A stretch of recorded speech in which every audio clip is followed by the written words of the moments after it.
நீ என்ன செய்ய போகிறோம்னா பிஸ்தா உருண்டை செய்ய போகிறோம். பிஸ்தாவை வறுத்துக்கலாம்.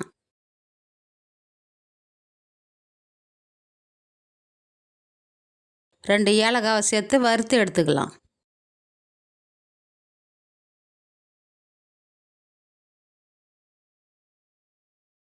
வறுத்தாச்சு ஜாரில் கொட்டிக்கலாம்.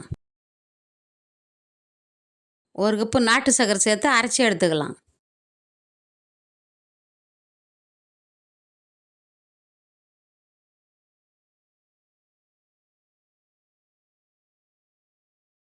சின்ன சின்ன உருண்டையாக பிடிச்சி எடுத்துக்கலாம்.